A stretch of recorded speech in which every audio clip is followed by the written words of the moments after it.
Good morning! Welcome to another vlog.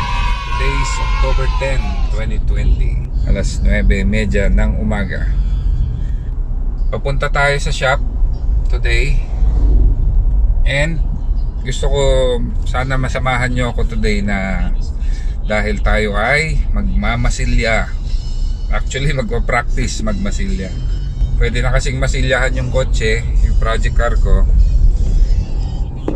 Kaya ito try natin. Bili muna tayo ng body filler sa pinagbibilang kong paint shop. And pag-practicean natin.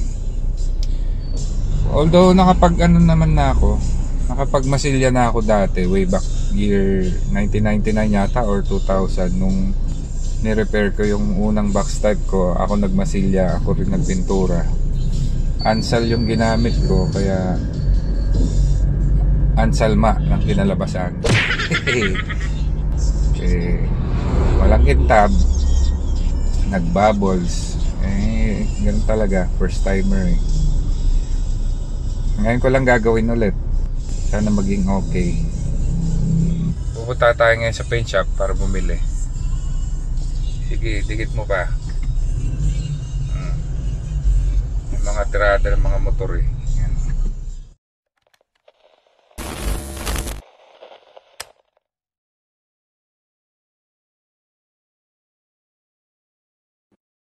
Alright, so andito tayo ngayon. Pinapakita ko sa inyo kung paano ginawa ni Hernan yung mga door handles. Ito yung ginawa niyang mold. Actually, isang pares na mold yan. Isa sa loob, isa sa labas. Pagdidikitin niya yon, and then doon siya magpupukpok. Mas napadali and mas naging accurate. Kasi isang size lang yan para sa lahat ng pinto. So yan, maingat na sinusukat bago pukpukin. Ito naman yung mga linya ng pinto. Talaga yung pinupulido.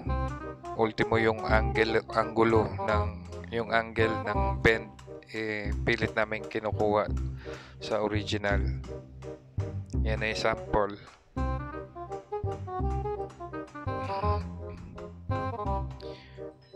Yung pagpukpok na yan very time consuming kasi hindi lang naman isang pasada yan, kundi maraming pabalik-balik na pasada para makuha yung perfect na line.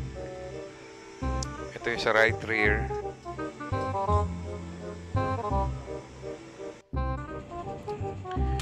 Ito naman yung bend sa pinakataas ng pinto.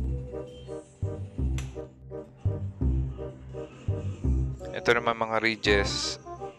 Ginaya namin sa original. Nakikita nyo yung brace na yan, pampatigas ng pinto. Yung ridges na yan nakapailalim sa brace na yon. So ginaya din namin. And then yung mga individual ridges na yan, merong sariling bend na maliit. So another pukpok na naman. Ayan, pinapakita ko sa inyo na very time consuming and very labor intensive. Ito, time-lapse ko na para makita nyo yung paggawa niya ng bend. Ayan o, nakita nyo. So lahat yan lalagyan niya. Hindi naman kailangan lagyan yan kung talagang hindi ka pulido gumawa. Hindi mo na kailangan lagyan. Pwede naman diretso yun. Kaso nga ginagaya namin yung original. Tapos ito pukpok na naman, ibebend yan inwards. Matagal na proseso, masakit sa tenga. Ito naman yung mold na ginawa niya para sa upper corner ng mga pinto sa likod. Kasi napansin nyo yung mga pinto natin sa likod, yung sa bandang taas, sa dulo, patulis na pataas. So gumawa siya nitong mold na to. Ginawa niya 2.5 araw niya ginawa. Nagtataka ako una para saan yan. Pero yung nakita ko nga na nilapat niya na, it made a lot of sense. Ayan. Ayun o, kita nyo, sa loob niya nilagay para yung yero pupukpukin against sa mold, and then yung yero, yayakap siya dyan. Kasi yung dulo niyan, mahirap kunin yung exact na tupi. Ayan yung isa pang mold para sa kabila. So nakita nyo sa dulo, sa taas, yung may sobrang yero, yun yung itutupi. Etong time-lapse kong to, hindi naman close up, pero ito dyan niya ginawa yan, yung tupi. Mamaya ipapakita ko sa inyo.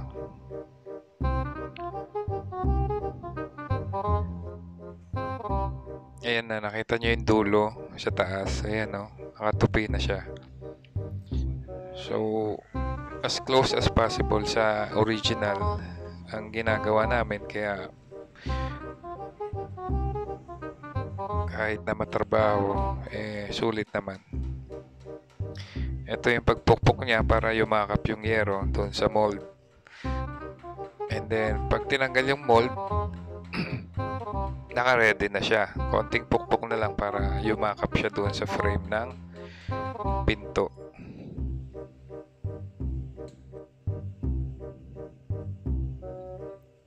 Ayan, buong araw niya ginawa yan.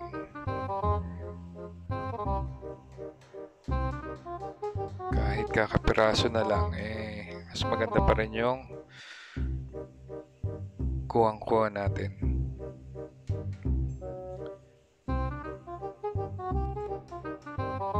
Ayan na. Pag natapos niya yan, iyayakap na yan sa frame ng pinto. Alright?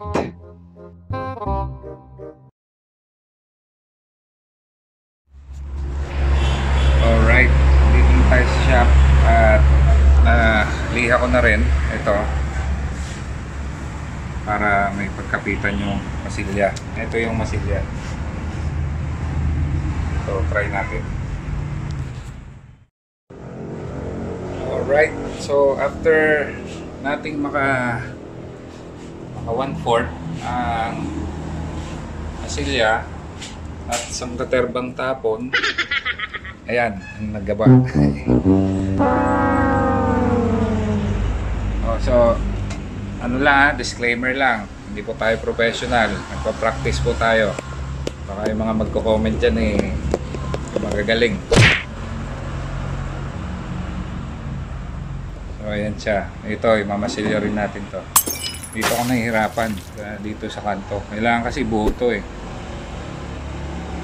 Yung iba kasi binibilog pag ganun lang. May kanto dapat yan. So, sige, practice pa rin tayo.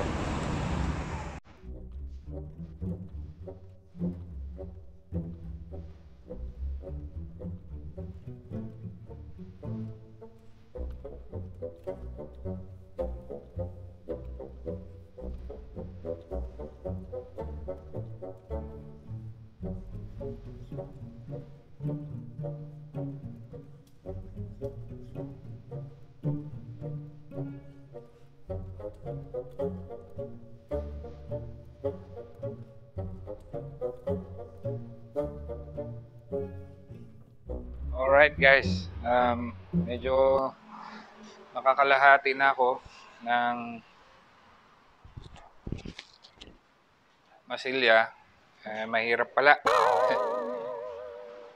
Kasi pag tinitignan ko yung iba nagmamasilya, parang ang dali-dali sa kanila.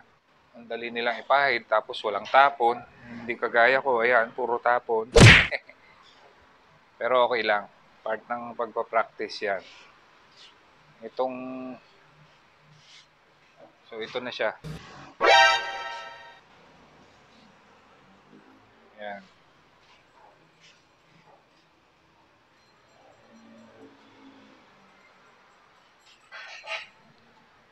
Itong ginagawa ko, nagpa-practice ako para matutunan ko. Hindi para makatipid, kundi gusto ko lang talaga matuto. Kasi katwiran ko paano mo matututunan ng isang bagay kung hindi mo susubukan, di ba?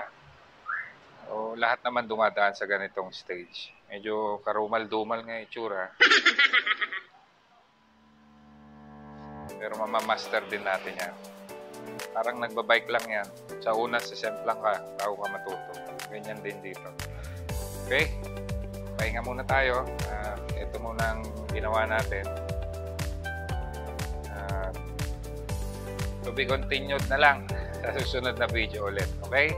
I'll see you on the next one. Bye!